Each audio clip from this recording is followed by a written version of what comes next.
Good afternoon. Thank you for joining us for our installment of the featured HR Executive Spotlight. Today, I'd like to introduce to you Michael Arena. Michael is a PhD and the Chief Talent Officer at General Motors. He's responsible for enterprise talent management, strategic workforce analytics, talent acquisition, executive development, and the global learning function at GM. This spans 200,000 plus FTEs across the globe. Prior to joining GM, Michael served as the Senior Vice President of Leadership Development for Bank of America's Global Consumer Markets and Small Business Banking Group. He has also spent 2 years as the visiting scientist at MIT in their media lab, where he studied the intersection of human behavior, innovation, and social connectivity. He is currently a lecturer at the University of Pennsylvania and is author of a newly released and exciting book called Adaptive Space: How GM and Other Companies Are Disrupting Themselves and Transforming into Agile Organizations. Michael, congratulations on all the success, and thank you for joining us. Thanks, Matt. I appreciate that tremendously and looking forward to our conversation. Indeed. Michael, just to start out, why don't you tell us a little bit about your role at GM and what you do as the Chief Talent Officer, and maybe more importantly, how that's linked to what GM's mission and objectives and vision are. Yeah. So in many ways, it's a fairly traditional talent role, right? I'm responsible for succession and progression, and the people analytics side of the business, trying to understand where we have gaps, and looking at human capital needs and evaluating that on an ongoing basis. So that includes things like leadership development, things like culture transformation. And then in many ways, it's quite unique, because this is very much an organization in flux and in shifting in the midst of a transformation. So much of my role is helping to enable that transformation, both from a cultural standpoint, but also from what I'll describe as a design or sort of alignment perspective, in trying to sort of pivot away from the more traditional automotive industry towards the the future mobility. And so much of my time is spent on thinking about the growth side of the business, thinking about things like, how do we best position ourselves for a world of self-driving vehicles? How do we position ourselves to a world that ownership might not necessarily be the predominant way of engaging with a vehicle? So a lot of what we do inside this group is help to prepare the organization to, one, think about those things, but more importantly, get ready for them. Indeed. Boy, Michael, I'm going to date myself here, but I can remember being a boy, watching the Jetsons cartoons and thinking, oh, this will never happen. This is really way, way, way out there. And gosh, now that cartoon doesn't seem so far away. Not one bit. In fact, we'll be seeing self-driving vehicles out on the road in a commercial way next year. They're already out on the road now if you're looking in the right places. Indeed. Wow. Michael, last time we talked, you spoke a little bit about the concept of shifting from human capital to social capital. And it was, I could really tell your passion for this. And I think this is something that the HR community is going to be hearing more and more about. Why don't you share a little bit about what that all means and why it's relevant? Yeah, and I think about this a lot as kind of like talent 2.0. And human capital will continue to be as critical as it ever has been. My job and many of our jobs in the talent space, HR space, is to go hire the smartest, bright people to ensure that they've got the right, most critical experiences, ensure that they've got the right expertise. But that's not enough. And we live in a world today where if those people aren't positioned to leverage what they know, it's sort of a futile effort. So it takes both human capital, which we're really good at as an HR profession, and the ability to think about how do we position those people, which I describe as social capital, that really enhances performance. So best stated, human capital is what you know. Social capital is how well positioned you are to leverage what you know inside of an organization. And there are lots of, I consider myself a pracademic. So I spend a lot of time in the research. I spend a lot of time studying research, and there's been a lot written over the last decade about networks. And people like Ron Burt and Rob Cross have pioneered some work in regards to how do we build people's social capital so that what they know can be more fully leveraged. And just to give you a couple examples, it might take as many as 3 years for a person to come in from outside of an organization and assimilate into the culture in such a way that they're in the center of the influencing network. And in other words, you could hire some really brilliantly smart person, but the culture doesn't necessarily absorb them, automatically. And you've got to think about how do you best position that person to be able to leverage what they know, because if you just let the natural course set in strong cultured organizations, that's 3 to 5 years before they're considered kind of the go-to person. And we also know that, people who have high degrees of social capital, given that they're smart, which is always the given here, outperform other people, and again, some great studies, they are, 35% more likely to be in the exceeds category. They are 43% more likely to be promoted and far more likely to stay in the company. So, I think in the new world, this concept of social capital is going to become far more prevalent in all of our HR conversations, because there's a lot of latent potential sitting out inside of our organizations, that can't be fully leveraged until people are properly connected. Really interesting. And I would think this has to be more relevant than ever before in a fully employed, where the war for talent, particularly whether it's HR or any other corporate function, but where there is a very clear talent shortage that's only seemingly getting worse, this concept has to be even more relevant and important, as people are having to rely more on bringing talent in from the outside. Yeah, absolutely is. I mean, none of us can afford to have really smart people hanging on the fringe of the network and not being fully engaged in whatever the activities are that we're driving. And we can blame that on the person. So oftentimes what we say is, we all know these people, right? Really smart people who have to be known as the smartest person in the room. And what we end up doing is we roll our eyes and we marginalize them, and ultimately what they say isn't important to us.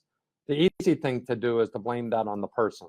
But that's an interaction, and in cases we don't make it easy for some people to enter into organizations, and we need to be thinking much more deliberately about how we get those people connected, and even how we coach them so that they can leverage what they know more fully.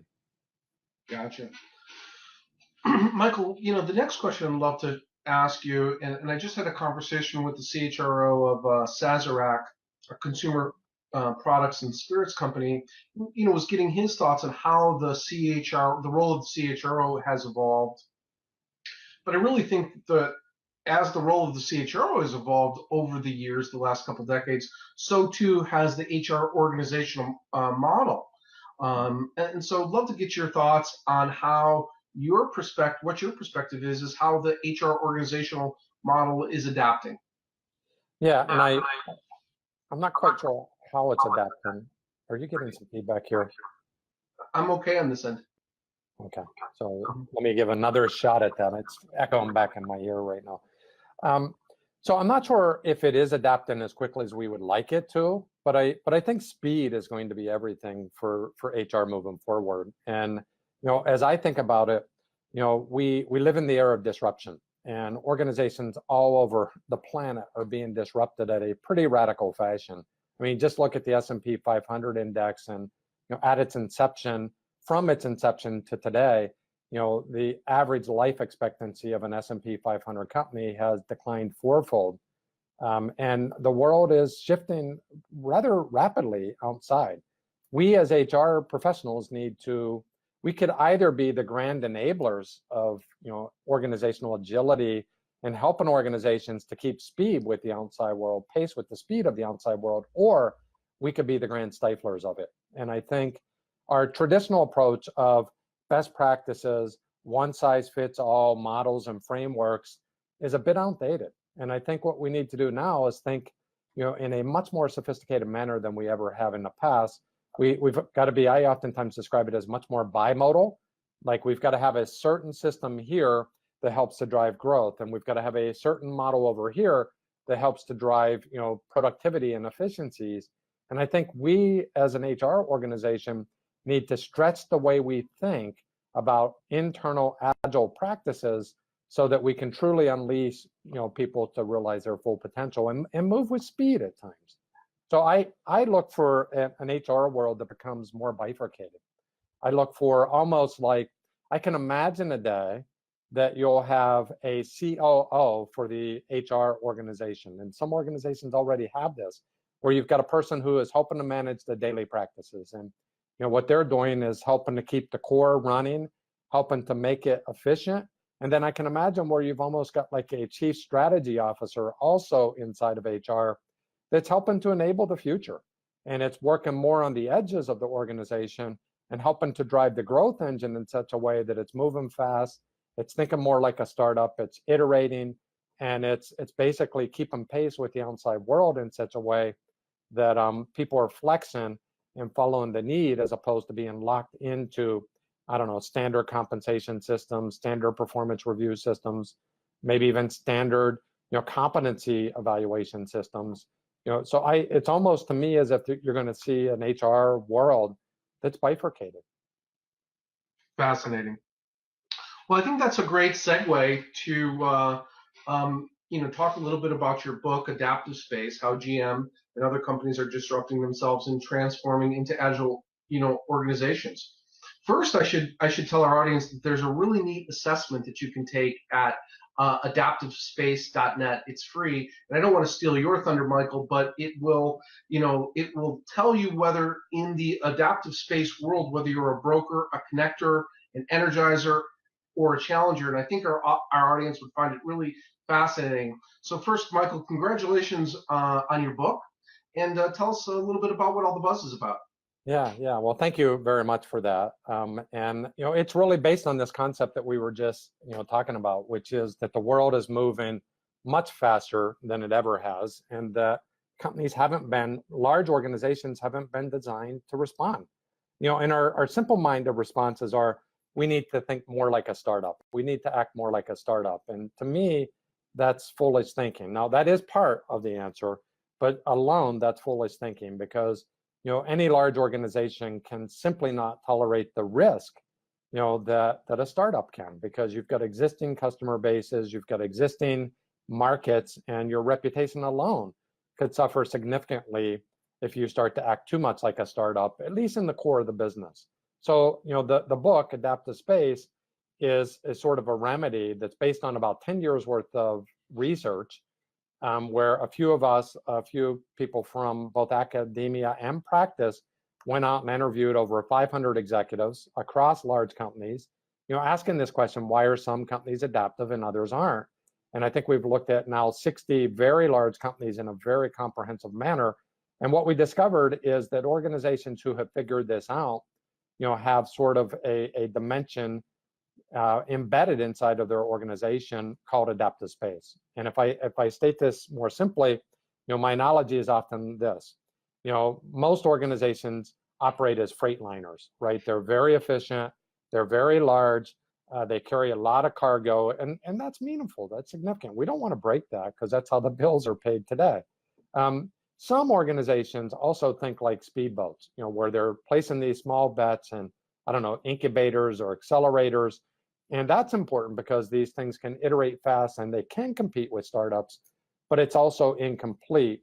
It's the companies that had this third dimension that were successful on an ongoing basis. And that's what we have since called adaptive space, which is really the linkage between, these fast moving speedboats that are iterating on new ideas and the big giant freight liners. And it's kind of like the lifeline between the two. And this is all about social capital, based on our early part of the conversation, that really has separated those companies that have routinely been adaptive and those that have not. And I can go much more into detail around all those elements, but that's the short of it. Is, there are parts of the organization where we need to continue to be disciplined, efficient, and very, very sort of methodical about how we go about things. Now, you can always move faster there, but we don't want to risk sinking the super tanker, right? Because that's devastating for everybody around it. And there are other parts of the organization which we call entrepreneurial pockets that need to think like a startup and rapidly iterate, test, experiment, and bring new, sort of minimum viable products in the world. But those minimum viable products need to be lifted up onto the super tankers so that they can get scale quicker. And organizations that can do both of those things through Adaptive Space will, we believe, be the organizations that are responsive, to the outside world. Wow, thank you. For those that aren't familiar with Michael's work at GM and beyond, I really encourage you to check it out. I think it's fascinating. You certainly can find the book on Amazon and some other online outlets. Michael, on behalf of everyone at TCG, we certainly want to thank you for spending some time with us today and certainly sharing some really thought-provoking ideas. We appreciate it. Thanks, Nat. Appreciate that.